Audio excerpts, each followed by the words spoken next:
चाय ऑफर करिए। एक कप चाय में आपके देखिए कितने सारे ग्रह आ जाते हैं। चाय की पत्ती जो होती है वो शनिदेव होते हैं, उसमें जो दूध डाला जाता है वो चंद्रमा होते हैं, जल जो डाला जाता है वो चंद्रमा होते हैं, उसमें जो चीनी पड़ती है वो चीनी जो होती है वो होती है आपकी शुक्र और मंगल, और आग जो जलाई जाती है वो भी मंगल होती है। तो यानी कि इतने सारे ग्रहों का आपको पॉजिटिव प्रभाव अगर चाहिए तो एक सफाई कर्मी को, और सफाई कर्मी जो हो गया वो राहु हो गया, तो आपको ये उपाय करते रहिए। 43 अगर सैटरडे आप कर लेते हैं तो भी आपके राहु आपके लिए 30% तक सुक्तापूर्ण हो जाएंगे। इसके अतिरिक्त देखिए एक कॉइन सोते वक्त अपने सिरहाने रखिए और प्रातः उठकर उसे सफाई कर्मी को दे दीजिए, इससे भी आपको राहु के शुभ प्रभाव प्राप्त होंगे। तो आपको वीडियो कैसी लगी मुझे कमेंट बॉक्स में जरूर बताएं, चैनल को ज़्यादा से ज़्यादा शेयर करें ताकि हमारे बताए गए उपायों का अन्य लोग भी लाभ उठा सकें। मिलती हूँ नेक्स्ट वीडियो में, तब तक के लिए नमस्कार। अपना ध्यान रखें, स्वस्थ रहें, मस्त। कौन सा डिसीजन लेने जा रहे हैं, कौन सा क्या करने जा रहे हैं, ज्ञान में विचार जो आपके आ रहे हैं किसी के साथ, उनसे उनके बारे में सलाह लेना है। देखिए संबंधित व्यक्ति से संबंधित चर्चा तो करनी ही पड़ती है, उसमें राहु कुछ नहीं कहते, किंतु अन्यत्र अन्यत्र अगर आपने जीवन साथी के साथ भी चर्चा कर दी तो भी राहु आपके लिए कुछ नहीं करेंगे। राहु की कृपा पानी है तो फिर आपको क्या होगा, स्वयं को रहस्य बनाना पड़ेगा। इसके अतिरिक्त देखिए राहु की एक और शर्त होती है कि राहु जो हैं चीजों को येन केन प्रकारेण, राहु जिद है, जुनून है, येन केन प्रकारेण और क्या है, सोच है, आपको चीजों को प्राप्त करवाते हैं। और राहु का देखिए अभी 3-4 दिनों में जो नक्षत्र परिवर्तन होगा वो उत्तरा भाद्रपद नक्षत्र में होगा। उत्तरा भाद्रपद नक्षत्र स्वयं में ही परिवर्तन दर्शाता है। उत्तरा भाद्रपद नव निर्माण का नक्षत्र है, यानी चीजों को नए सिरे से प्रारंभ करना। अब यहाँ भाग्य का साथ मिलेगा, पिता का साथ मिलेगा, पिता के स्वास्थ्य में किसी प्रकार की दिक्कत थी वो समाप्त होगी, या पिता किसी प्रकार से आपकी बातों को नहीं समझ रहे तो वो चीजें अब अच्छी होती हुई दिखाई देंगे। पंचम दृष्टि जब इस भाव पर जाएगी तो देखिए मंगल के साथ इनका नवम पंचम राजयोग बनेगा। नवम पंचम राजयोग जब भी दो ग्रह बनाते हैं, बेशक शत्रु ग्रह ही क्यों ना हो, देखिए हालांकि यहाँ पर आपके अंगारक दोष बनने जा रहा था, लेकिन अंगारक दोष के जितना बड़ा प्रभाव इस समय पर आपकी शुभता में तब्दील होता हुआ दिखाई देगा। अंगारक योग जब भी यहाँ पर बनता है आपके अंदर क्रोध, चिड़चिड़ापन, छोटी छोटी बातों में इरिटेशन, लोगों के प्रति आक्रामक हो जाना, ये चीजें आपके अंदर हो जाती हैं। अब आप इस समय पर इन चीजों से बिल्कुल भी आप, तो ये अब अंगारक दोष आपका सौम्यता पूर्ण आपके लिए रहने वाला है। इसके अतिरिक्त देखिए आपके जीवन से संबंधित चीजों को आपको रहस्य तो बनाना ही पड़ेगा। सप्तम दृष्टि यहाँ पर जब जाएगी तो पराक्रम को आपको दिशा प्राप्त होगी। देखिए इस दौरान जो लोग भी सात्विक हैं या धर्म का अनुसरण करते हैं उनको इस दौरान केतु महाराज के प्रभाव से क्या होगा कि पूर्वाभास होगा। पूर्वाभास के प्लेनेट हैं, जिन लोगों को बहुत ज्यादा पूर्वाभास होते हैं वो केतु महाराज का ही प्रभाव होता है। तो केतु महाराज के प्रभाव से इस समय पर आपको पूर्वाभास होना प्रारंभ हो जाएगा। जो भी गलतियां आपने पिछले, क्योंकि पूर्ण कंटक ढैया बनी हुई थी और पूर्व कंटक ढैया के प्रभाव से आप ग्रसित थे, तो इस दौरान आपको पूर्वाभास होगा, उन गलतियों को सुधारेंगे, भविष्य में उन गलतियों को ना करने के प्रण लेंगे, तो ये चीजें आपके लिए अच्छी होती हुई दिखाई देंगी। नवम दृष्टि सीधे आपके ज्ञान भाव को प्रभावित करेगी, तो विचार जो आएंगे वो बहुत ही उच्च कोटि के होंगे। आपकी समस्याओं का समाधान, निवारण आप करने में सक्षम होंगे। ऊंचाई पर जो भी लोग रचनात्मक कार्य कर रहे हैं, किसी प्रकार से सोशल मीडिया वगैरह से जुड़े हुए हैं, उन लोगों के लिए ये समय काल बहुत अच्छा रहने वाला है। तो इस समय रचनात्मक क्रियाएं आपकी बहुत अच्छी होती हुई दिखाई देंगी। संतान प्राप्ति का प्रयास कर रहे हैं तो आपके लिए ये समय अनुकूल नहीं है। संतान की तरफ से गौरवान्वित होते हुए दिखाई देंगे। संतान इस समय आज्ञाकारी, अनुसारणी, और किसी भी प्रकार से उसके जीवन में किसी प्रकार की समस्या बनी हुई है वो समस्या समाप्त होगी, प्रोफेशनल, एजुकेशनल या फिर उनके पर्सनल लाइफ को लेकर।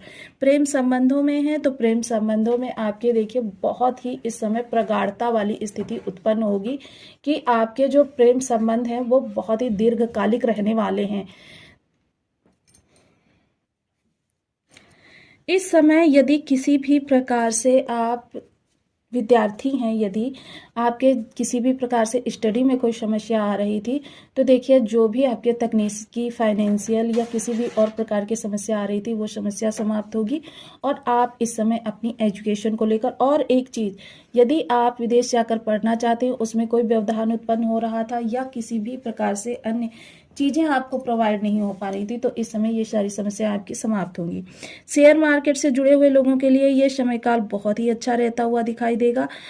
लाभ के जबरदस्त योग बने हुए हैं, लेकिन पहले आप अपनी कुंडली का एनालिसिस अवश्य करवा लें।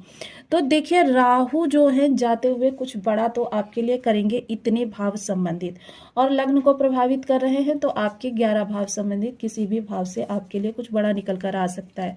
शर्त बस ये है कि राहु के अनुसार आप कार्य करें। इसके अतिरिक्त देखिए आप चर्चा करते हैं कुछ विशेष उपायों की। तो आज हम चर्चा करने जा रहे हैं सनातन धर्म की, कि सनातन धर्म में हमारी जो दैनिक दिनचर्या थी, उस दिनचर्या में हमारे 9 ग्रहों को समाहित किया गया था। किस प्रकार से? तो देखिए सबसे पहले तो महिला वर्ग जो था, वो जब चांदी की पायल डालकर घर में चलता था, तो क्या होता था, घुंघरू की छन छन आवाज आती थी, जिससे क्या होता था, हमारे केतु महाराज अच्छे होते थे। घर में मुख्यतः पीतल के बर्तनों में खाना बनाया जाता था, उन्हीं में खाया जाता था। देखिए राजा महाराजा लोग जो थे, बनता तो उनका भी खाना पीतल के बर्तनों में था, लेकिन वो सोने चांदी के बर्तनों में खाते थे, जिससे कि सूर्य चंद्रमा भी समाहित हो जाते थे। अब यहाँ पर जब देखिए पीतल के बर्तन, पीतल क्या है, आपके मंगल देव। तो क्या होता था, जब बच्चा बचपन से पीतल के बर्तनों में खाना खाता था, तो क्या होता था कि उसके मंगल, जब तक वो बड़ा होता था, युवा होता था, मंगल स्ट्रांग हो जाते थे। तो आजकल के युग में अगर आपके घर में कलह का कारण कोई बनता है, क्योंकि मंगल आक्रामक ग्रह हैं, सेनापति हैं, और आपके जीवन में उग्रता को लेकर आते हैं, और दाम्पत्य जीवन में कलह का जो कारण होते हैं, वो भी मंगल देव ही होते हैं। तो यहाँ पर मंगल देव आपके लिए क्या होता था कि मंगल अच्छे हो जाते थे, जिससे घर के लोगों के प्रति सौहार्दपूर्ण वातावरण बना रहता था।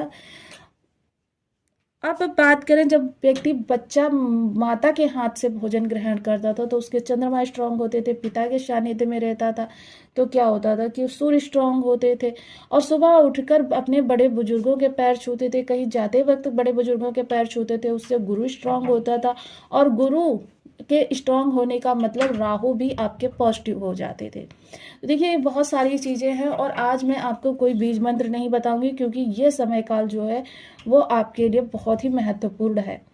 और बीज मंत्र क्या है, हालांकि 3 से 6 माह ले लेते हैं अपना प्रभाव देने में, लेकिन ग्रह को सदैव के लिए आपके अनुकूल कर देते हैं। तो आज मैं बता रही हूँ कि आपको इस दौरान क्या है, सफाई कर्मी को आप कुछ नहीं अगर खिला पिला सकते, कुछ नहीं दे सकते, तो आप शनिवार के दिन उसको 1 कप चाय ऑफर करिए। जय श्री कृष्णा। कैसे हैं आप लोग फ्रेंड्स? आज की चर्चा होने वाली है जो बहुत ही महत्वपूर्ण होने वाली है। आज हम चर्चा करने वाले हैं राहु देव से संबंधित। राहु देव जो इस समय पर आपके भाग्य भाव से गोचर कर रहे हैं, इनकी युति जो हो रही है शनि महाराज के साथ हो रही है, सूर्य और बुध के साथ हो रही है, साथ में गोचर कर रहे हैं शुक्रदेव महाराज। तो ये पंचग्रही योग आपका निर्मित हो रहा है भाग्य भाव में। तो इनके प्रभाव आगामी समय में आपके लिए किस प्रकार से रहने वाले हैं, क्योंकि राहु जस्ट 44 दिन यानी कि 18 मई को राहु देव अपना राशि परिवर्तन करेंगे, और इस दौरान इनका नक्षत्र परिवर्तन भी होगा, और नक्षत्र परिवर्तन होने के साथ में ही इस दौरान क्या होगा कि ये जाते हुए राहु के प्रभाव आपके लिए किस तरीके से रहने वाले हैं, क्योंकि राहु की चाल उल्टी है, तो ये चले आ जाएंगे शनि महाराज के घर में, और यहाँ पर आपके अष्टम भाव से गोचर करते हैं। आपके 9 ग्रहों में राहु ही एकमात्र ऐसे ग्रह हैं जो यहाँ पर आपके लिए अच्छे प्रभाव लेकर आते हैं। इसके अतिरिक्त इनकी जो दृष्टियाँ रहेंगी वो भी इनकी मित्र राशियों पर रहेंगी, क्योंकि देखिए पंचम दृष्टि इनकी यहाँ पर जाएगी, सप्तम दृष्टि इनकी यहाँ पर जाएगी, और नवम दृष्टि इनकी सुख भाव पर जाएगी। तो एकमात्र दृष्टि आपकी जो ये सूर्य के घर में जाएगी, वह दृष्टि आपके लिए अच्छी नहीं कही जा सकती, उसके लिए आपको बहुत ज़्यादा कर्म करना पड़ेगा। बाकी राहु आपके लिए बहुत अच्छे रहने वाले हैं। अब राहु के प्रभावों की अगर चर्चा करें, तो इस दौरान यदि आपकी लग्न में 4 नंबर बना हुआ है, तो ये राशिफल आपके लिए। यदि कुंडली में कहीं भी चंद्रमा के साथ 4 नंबर बना हुआ है, तो ये राशिफल आपके लिए। कुंडली ना होने की स्थिति में आप इसे नाम राशि से भी देख सकते हैं। यदि अभी तक आपने अपने इस चैनल को सब्सक्राइब नहीं किया है तो प्लीज़ सब्सक्राइब कर लीजिए, वीडियो को लाइक कर दीजिए, चैनल को शेयर कर दीजिए। इससे होगा क्या कि हमारे आने वाले हर वीडियो की नोटिफिकेशन मिल सकेगी आपको सबसे पहले। एक प्यारा सा कमेंट करना बिल्कुल ना भूलें, कमेंट से हमें बहुत मोटिवेशन मिलता है, हौसला मिलता है और ये पता चलता है आप और क्या जानना चाहते हैं। तो देखिए, राहु महाराज इस समय पर आपके भाग्य भाव से गोचर कर रहे हैं। भाग्य भाव में बैठे हुए राहु, क्योंकि शनिवत कार्य करते हैं राहु, शनि की चाल निर्धारित करती है कि अन्य 8 ग्रह आपको किस तरीके के प्रभाव देंगे। जब शनि जिस तरीके का रुख लेते हैं उसी के अनुसार अन्य ग्रह का आपको प्रभाव देना प्रारंभ कर देते हैं। कर्माधिकारी इनको यूं ही नहीं कहा जाता। कर्माधिकारी हैं, दंडाधिकारी हैं, न्याय विधान का संचालन करने वाले ग्रह हैं। इसके अतिरिक्त राहु देव यहाँ पर देखिए शनि के माध्यम से कार्य करेंगे, क्योंकि देखिए शनि ऐसा नहीं है जब किसी भाव विशेष में इन 3 भावों में जाएंगे तो आपके लिए 7.5 ही बनेगी। इस भाव में आएंगे, इस भाव में आएंगे, इस भाव में अर्धकंटक ढैया, इस भाव में पूर्ण कंटक ढैया बनेगी, तब शनि आपके लिए दुष्प्रभाव लेकर आएंगे। शनि एक टीचर है और टीचर जहाँ भी देखिए, गुरुकुल में पहले बच्चों को इसीलिए रखा जाता था कि व्यक्ति जीवन के प्रत्येक क्षेत्र में अपनी उत्तरदायित्वों की पूर्ति करे, धर्म का अनुसरण करे। सेम वही चीजें शनि के अंदर है, बस इनके क्या है कि थोड़ा सा आपको ये शक्ति का भी प्रयोग कर लेते हैं सुधारने के लिए।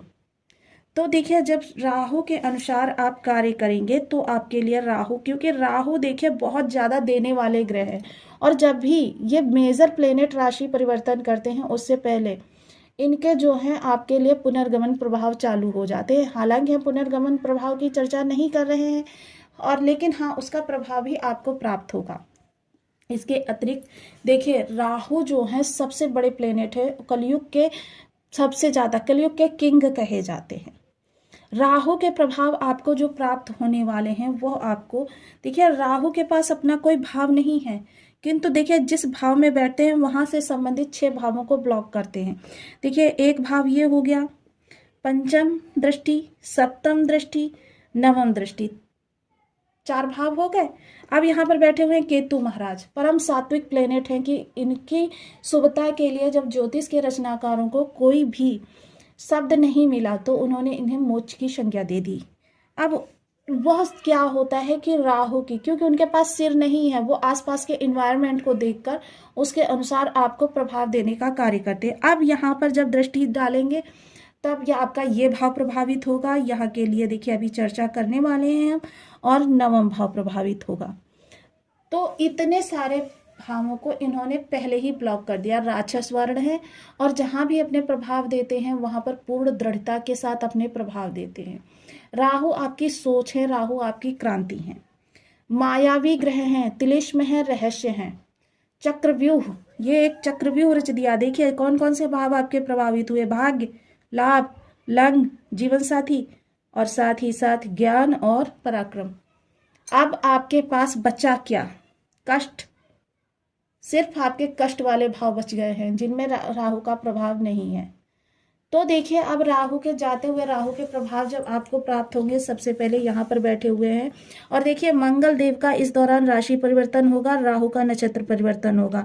आपने इससे पहले अपने जीवन काल में ये नहीं सुना होगा कि मंगल जो है कर्क राशि में शुभ प्रभाव देते हैं, किंतु सूर्य की स्थिति के अनुसार हमने आपको पिछले वीडियो में बताया है कि मंगल आपके लिए क्यों उच्च के प्रभाव देंगे। ये कर्क राशि में होने के बावजूद भी आपको उच्च के प्रभाव देंगे सूर्य की स्थिति के अनुसार, और सूर्य इस दौरान 2 बार राशि परिवर्तन करेंगे, और इन तीनों ही भावों में सूर्य का बल जो है मंगल को प्राप्त होगा, और सूर्य के साथ साथ मंगल भी आपको उच्च के प्रभाव देते हुए दिखाई देंगे। ये आपके जीवन में पहली बार ऐसा होने जा रहा है। इससे पहले ये 150 वर्षों पहले हुआ था। इसके अतिरिक्त देखिए, अब यहाँ पर आपके लिए चर्चा चल रही है राहु देव की। तो राहु के प्रभावों की चर्चा करें तो यहाँ पर आपके लिए सबसे पहले राहु भाग्य की साथ प्रदान करवाएंगे। देखिए, एक तो शर्त है आपके लिए, पहले तो हम बता दें वो शर्त जो राहु की है कि राहु जिस भी भाव में जाते हैं वहाँ से संबंधित जितने भी भाव इनके प्रभाव में आ जाते हैं उन भावों से आपको रहस्य बनना पड़ता है। अगर आपने रहस्य स्वयं को नहीं बनाया तो फिर समझ लीजिए राहु आपके लिए कुछ नहीं करेंगे, शुभता बिल्कुल भी नहीं आपको प्रदान करेंगे। तो ये चीज़ आपको बिल्कुल अपने जीवन में उतार लेनी है कि आपको इन 6 भावों से संबंधित बिल्कुल मतलब ऐसा लोगों के सामने दिखाना है कि आप कुछ जानते ही नहीं है। क्या आपका लाभ है, क्या आप अपने स्वयं के लिए कर रहे हैं, क्या आप पराक्रम में कौन सा डिसीजन लेने जा रहे हैं, कौन सा क्या करने जा रहे हैं, ज्ञान में विचार जो आपके आ रहे हैं किसी के साथ, उनसे उनके बारे में सलाह लेना है। देखिए, संबंधित व्यक्ति से संबंधित